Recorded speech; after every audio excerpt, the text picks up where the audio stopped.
జై శ్రీరామ్. వివాహ చక్రము 6వ భాగము. వివాహ చక్రము 6వ భాగంలో వివాహ పురుషుడు పడమర దిశ యందు ఉంటాడు. కళ్యాణ మండపానికి పడమర దిశ యందు ఉండడం వల్ల వివాహ పురుషుడు అశుభమును కలగజేస్తాడు.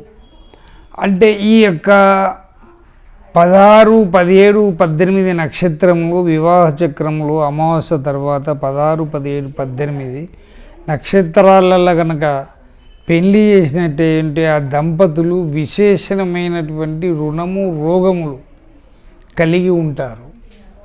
ఎంత ఆరోగ్యవంతులు కానీ వాళ్ళు పెళ్ళి అయిన తర్వాత ఈ నక్షత్రాల ప్రకారం ప్రభావం వల్ల వాళ్లకు కాలక్రమేణా అనారోగ్యమైపోయి శరీరం బలహీనతల పాలైపోయి రోగాల పాలైపోయి బిజినెస్లో ఉద్యోగంలో చేసినటువంటి ఆదాయం కలిసి రాకపోవడం వల్ల వాళ్ళకు వచ్చిన ఆదాయం ఈ రోగాలకే సరిపోక అప్పులు చేసి దవాఖానకు పోవడం, ఈ అప్పుల పాలు కావడం, విశేషమైనటువంటి రుణము రోగాల పాలు, ఎప్పుడు సంపాదించిందంతా హాస్పిటల్కి అన్నట్టుగా వాళ్ళ జీవితం కొనసాగుతుంది.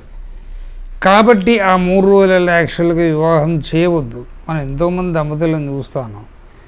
కాబట్టి మీరు వివాహ చక్రాన్ని తప్పనిసరిగా ఫాలో అయ్యి చూసి ఈ యొక్క 16, 17, 18 రోజులలో మాత్రం వివాహం చేయకండి.